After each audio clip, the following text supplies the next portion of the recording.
The death toll from Hurricane Helene has reached 190, making it the worst killer since Hurricane Katrina nearly 20 years ago. Floods devastated Asheville and other towns in North Carolina, where the elevation usually keeps people safe. Georgia and Florida also suffered terrible damage. FEMA, the Federal Emergency Management Agency, will get Asheville back on its feet, along with all the other places that were wrecked, right? Well, according to FEMA's guidelines, white people are last in line for relief. Take a look at this 144-page handbook, Achieving Equitable Recovery. The very first page says, instilling equity as a foundation of emergency management is goal one of the 2022-2026 FEMA strategic plan. Equity means underserved groups come first because they have been systematically denied a full opportunity to participate in aspects of economic, social, and civic life. They are Black, Latino, and Indigenous and Native American persons, Asian Americans and Pacific Islanders, and other persons of color, members of religious minorities, lesbian, gay, bisexual, transgender, and queer persons, persons with disability, persons who live in rural areas. The only persons not included are Christian, white, heterosexuals who systematically deny opportunity to everyone else. FEMA explains that the higher the number of isms you face, i.e. racism, sexism, ageism, the higher your risks before, during, and after a disaster. This shows how different isms pile up to an alarming degree. One-legged Muslim African lesbians are first in line for disaster relief. I'm only half joking.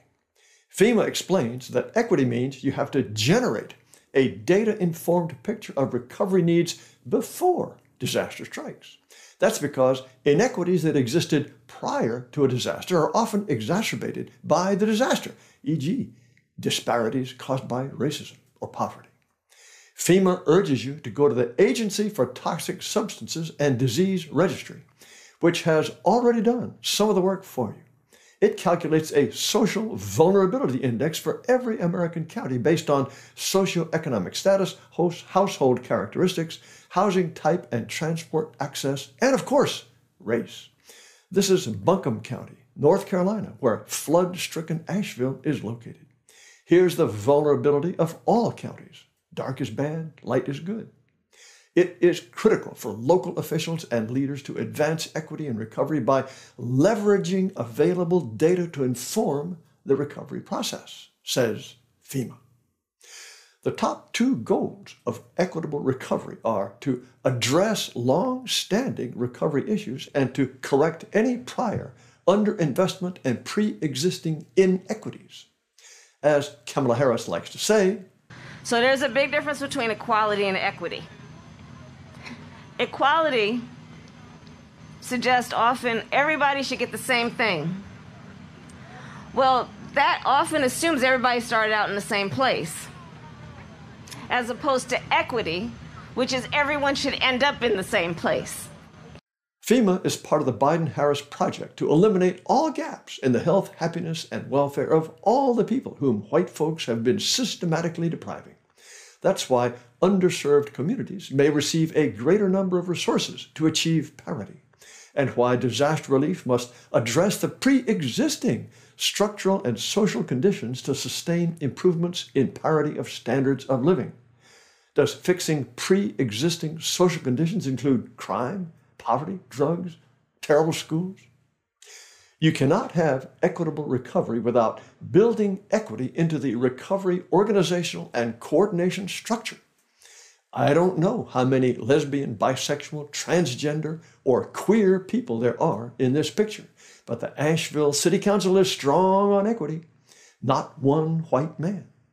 And blacks are only 4.5% of the city population, so for them to have 43% of city council seats sounds about right. FEMA recommends a report by the NAACP called In the Eye of the Storm, a people's guide to transforming crisis and advancing equity in the disaster continuum. The goal is to transform a crisis to advance equity. This action toolkit is 193 pages long. I confess I did not read about the World Cafe method of transforming a crisis into equity, nor did I read about establishing a community emergency response team. FEMA directs you to a CDC guide called Human Trafficking in the Wake of a Disaster, with the usual concentration on vulnerable populations. FEMA warns that hate crimes are a bad problem during a disaster. For example, during the COVID-19 pandemic, there was a dramatic increase in hate crimes and violence against Asian Americans and Pacific Islanders. Here's a table showing the rise of hate crimes that FEMA will be on the lookout for as it hands out bottled water. After recovery, here are the key questions. How much post-disaster equity work did we accomplish? Are historically disadvantaged, underserved, and marginalized communities better off? If they were ever underserved, they better be overserved by the time FEMA goes home. This stuff is embarrassing. Are we really supposed to think that when boat operators pick up flood victims or firemen fight fires, they think about whether the people they are helping are Hindus or homosexuals? They're supposed to now.